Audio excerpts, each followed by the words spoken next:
and welcome to iQuanta's YouTube channel that is dedicated to your success in the GMAT exam, where our goal is to ensure that you are able to go into your dream B school with the least amount of hassle, least amount of effort, and even least amount of money. So if you're new to this channel, please don't forget to subscribe and press the bell icon so that whenever we upload any new session, a strategy session, a practice session, you are the first one to get the notification for that then.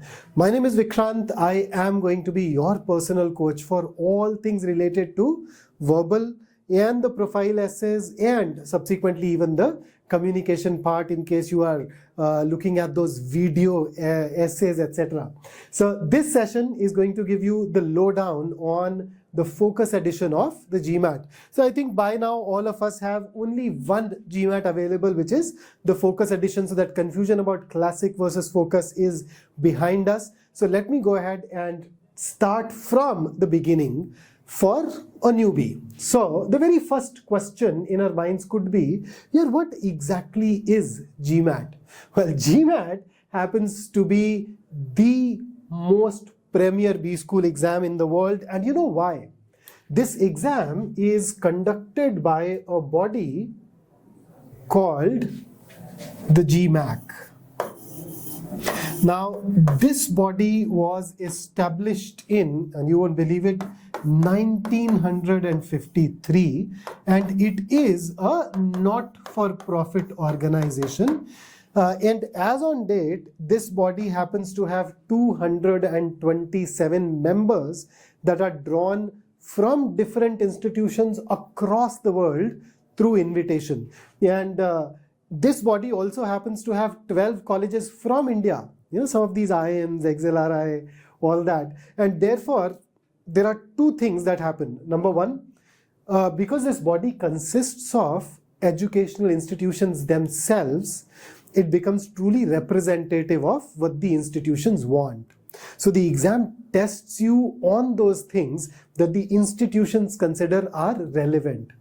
And then the other thing is, these institutions are drawn from across the world, and therefore it incorporates a truly global perspective when it comes to management education. And that is why GMAT has reached this dominant position that it truly has today. So why should somebody really consider writing the GMAT, especially if you are somebody who is in India, and you know that in India too you happen to have more than 6,000 B schools available? Why should you really be writing the GMAT exam? So first up, we write an exam not because we love that exam.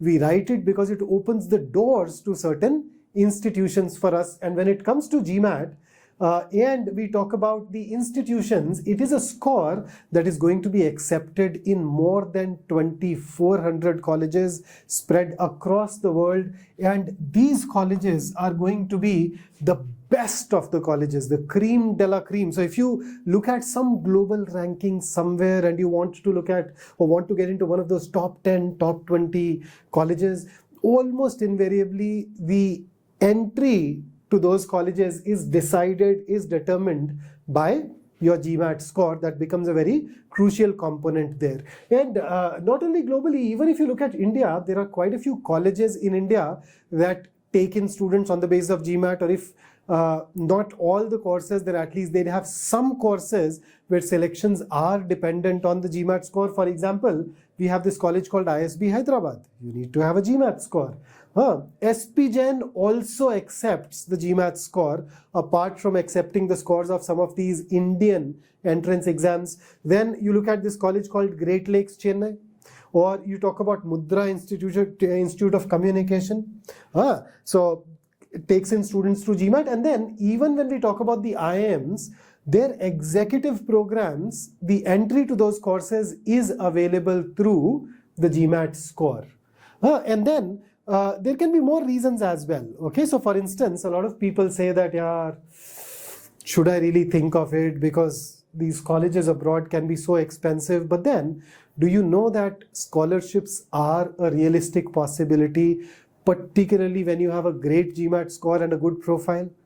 So they can help bring that cost down. And even otherwise, when I talk about India, year after year, we see that even some of the brightest minds are not able to get into these premier colleges because the number of seats that we have may not be adequate. So why miss out on a fabulous, fantastic education merely because it is a college that is not in the country? And then there is this one valid constraint that some people do go ahead and talk about, and that is that, hey, in this post-pandemic world, not all the colleges have made this score mandatory. So should I still be serious about GMAT? So there are two reasons that I can give you to write the GMAT still. Number one, plenty of colleges still have GMAT as a mandatory score, so you need to write it. And even in those colleges where GMAT is not mandatory, bringing that GMAT score with you helps you a lot. It allows you to differentiate yourself from the other candidates, right? It makes it easier for you to prove your commitment to the management education in that particular institution. And then it can also play a role during the scholarships. And therefore, even when it is not mandatory, it makes a lot of sense to go ahead and write this particular exam so that we can get that benefit out of it. So let's now talk about the exam pattern, because that's something that has been in the news and it has changed significantly. So let's go ahead and dive into this. So what kind of exam would GMAT be? The first thing that you need to realize is that it is an adaptive test. So what an adaptive test means is that a question that you get does not carry a fixed number of marks. So all the questions in the exam, they would not carry a fixed number of marks that are assigned to them. So typically when your test starts, you get this one question of a certain difficulty level and it carries a certain marks. Now if you get it right, so here is your question 1. Now if you get it right, the next question that you get will be of a higher difficulty level and it will also carry more marks. You get this right and the subsequent question will be of a higher difficulty level still and it will carry even more marks. On the other hand, if you get it wrong, the difficulty levels will typically drop down. So the idea throughout this exam is to see which particular band of difficulty level you belong to. And that band basically represents, or that range represents, your score in that particular area. So therefore, I mean, per se, there is no negative marking here, but in a way, because the difficulty level and the associated marks change, it can impact your final grades, your percentiles, your scores. That said, there was a time when you had to attempt every question, and it's only then that the next question would appear on the screen without any provision of going back. There is one very important change that has been brought in with the Focus edition, and that is you can now mark a question for review and then move ahead.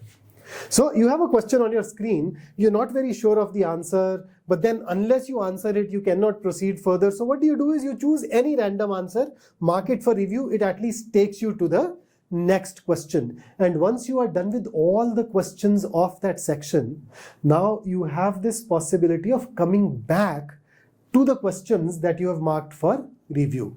So you can mark as many questions for review as you want. However, because it's adaptive, there are these constraints. You can come back and change at the max 3 of your answers. So imagine in the previous avatar of GMAT, you had to spend a lot of time thinking over a question in order to get it right. Now, if you find it lengthy, you can mark it for review and then move on. And later on, once you are done with the entire section, whatever time that is available to you, you can utilize that to think over that question rather thoroughly and then change your answer accordingly. So that's one very important change that has allowed us to save some time even on an adaptive test. Then the second bit is, it comes with a review now, and then this exam basically gives you 3 45-minute sections. So what are those 3 sections? You have quantitative reasoning, you have verbal reasoning, and you happen to have data insights. So until the previous pattern of GMAT, what we nowadays call the classic edition, it essentially had only 2 sections. Apart from these 2 sections, we had this area called integrated reasoning, and we had this area called analytical writing assessment. So now in Focus edition, there are 2 major changes. The first change is that integrated reasoning has become a part of data insights along with data sufficiency, and this is also now included in deciding your final GMAT score. And the second major thing is that we no longer have analytical writing assessment as part of our process. So that has gone out of equation. So these 3 45-minute tests, and the good thing is you can decide your own sequence, your own order. The order is not fixed. Before you begin, you just need to tell the software that, hey, I want to start with verbal, then move over to quant, and then look at data insights, or any other order that you fancy. And in between these 3 sections, you can afford to take 1 10-minute break whenever you want. So let's say you're done with quant, 2 more sections left, you can put a 10-minute break here. Or you may be somebody who would like to go through 2 sections and then take the 10-minute break. So that 1 10-minute break is now available to you. So that's basically an overview of this particular exam, and here are the number of questions that you're likely to see. So 45 minutes for each section, but in verbal reasoning you get 23 questions, around I'd say 10-12 questions of RC and the remaining of CR, but we go ahead and talk about that. Then quantitative reasoning, 21 questions, data insights, 20 questions. So the total number of questions that you're writing is 64, and now you have 135 minutes for this exam. So it has become a shorter, leaner exam for sure. So let's dive into these individual sections. So when I talk about quantitative reasoning, the 21 questions that you get are going to be from areas like arithmetic, algebra, numbers, modern math, a bit of probability, permutation, combination, and even statistics. There is no data sufficiency in this section anymore. The data sufficiency questions from quantitative reasoning have been moved out and they've been shifted to the data insights section. When I talk about verbal reasoning, the 23 questions basically are divided across 2 broad areas. So you have reading comprehension and you have critical reasoning. So earlier on in the previous avatar of GMAT, we used to have sentence correction, aka grammar. So there is no sentence correction in it anymore, and therefore those of you who were worried about grammar, or you were not somebody who was very gung-ho or enthusiastic about grammar or comfortable with grammar, that makes this exam easier, but it does introduce another dimension. A lot of people used to find sentence correction questions less time consuming. So the less time consuming part of the section has been removed, which means that time management is still going to be an issue. And another thing that we can add to quant is that they no longer really ask geometry there. So if you are not comfortable with geometry, that at least gives you some more breathing space. So no geometry, no sentence correction. And then we have data insights, where out of the 20 questions, roughly around 10 are going to be based on data sufficiency. All the concepts for this will still be derived from whatever you study in quantitative reasoning. And then the rest of them are going to be things like multi-source reasoning. So they give you 3 different sources. You go through those. For example, they can give you 3 different emails, and then they can ask you to infer something on the basis of the contents of those 3 emails.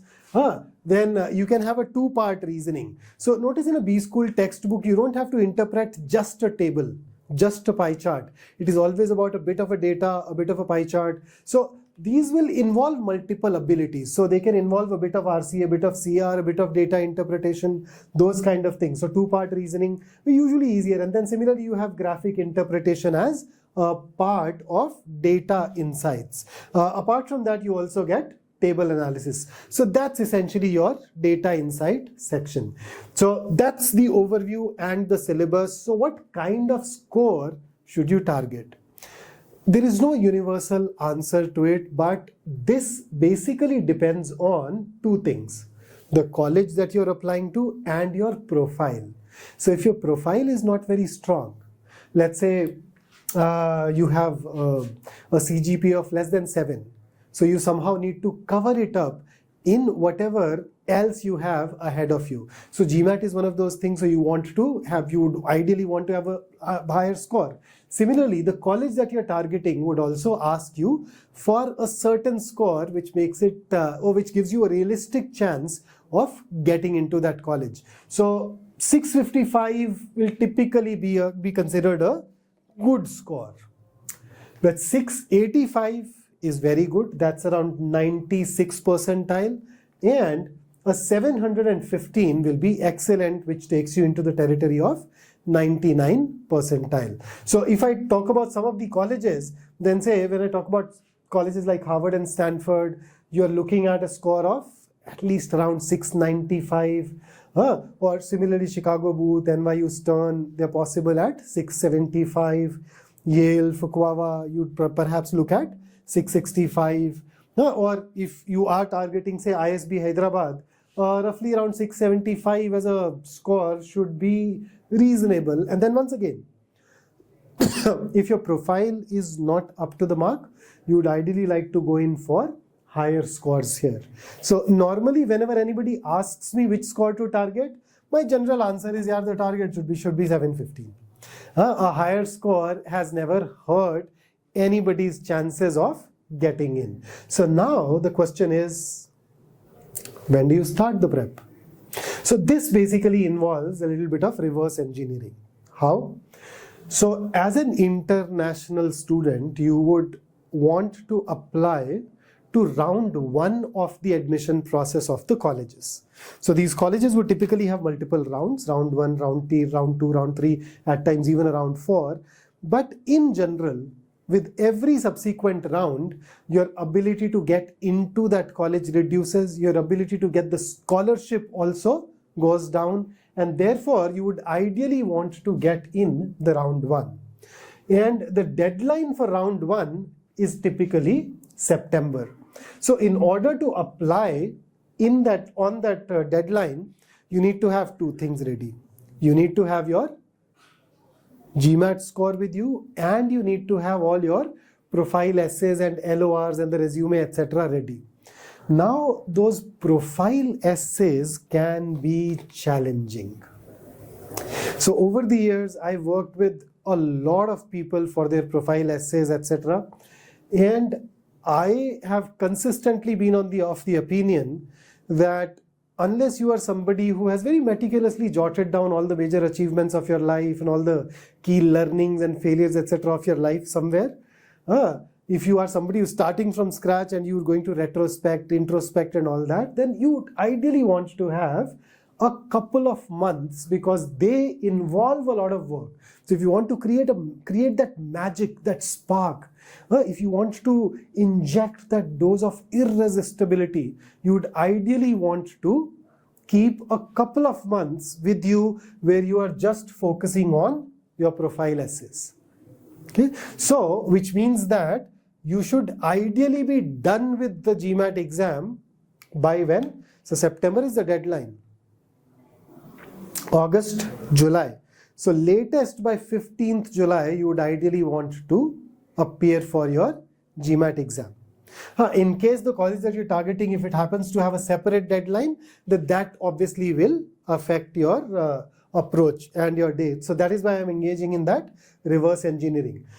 So consequently, I'd say that you should appear for GMAT somewhere between March and June, latest by 15th July. And I'm saying March and June because you'd like to have at least 3 months of prep. And in case you are not very comfortable, you can write a mock on the GMAT website, and if your scores are really subpar, you may even require 6 months. And see, GMAT as a score is valid for a long time. Therefore, it does not hurt even if you go ahead and write it sooner.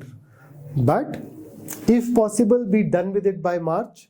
If you are keeping it or cutting it a little close, maybe by end of June, latest by 15th July. Nothing beyond that will be acceptable. So you need to start your preparation at least 3 months in advance, which means that the preparation should definitely start in the month of December. In case you are uncomfortable with quite a few areas and you haven't studied for a fairly longish time period, in that case you would actually consider starting your prep in even August or September. So a year before the round 1 deadline is when you typically can start. So what leads you towards those great scores? What helps you score 715 or a 735? What will help you reach there? So how do you go there? The easy answer is iQuanta's GMAT Focus Edition course, where we take care of everything for you. So how? See, our program has a proven track record where we have more than 500 students who have gone on to score 720 and above in the Classic Edition, which is, even in the Focus Edition, it is going to be a remarkable score. So we're talking about 685 plus. And we are able to deliver it because all our classes are application driven, where we are not about concepts. We are about teaching you how you apply those concepts to arrive at the answer in the shortest, the fastest way. Apart from that, we are known for our doubt solving. We are available to you 24/7. In fact, a large majority of our doubts, the doubts that students ask, they get answered within half an hour, even when they are posted in the middle of the night. Okay? And combine that with the smart analytics that we use to help you identify your exact shortcomings, and the AI-based mock analysis that we have, which cuts down the analysis process significantly for you, and you'd be absolutely prepared to rock this particular exam very soon. So what are you waiting for? Our batches are on. You can go ahead and start working with us and take this one giant jump towards your dream of getting into a grade B school. And in case you need to know anything else, please do not hesitate in leaving a comment down below, and we would love to get back to you. And for any other query, just visit our website iQuanta.in or call us, and we would love to help you start on this particular journey. So until I see you in the next session, take care and keep working hard.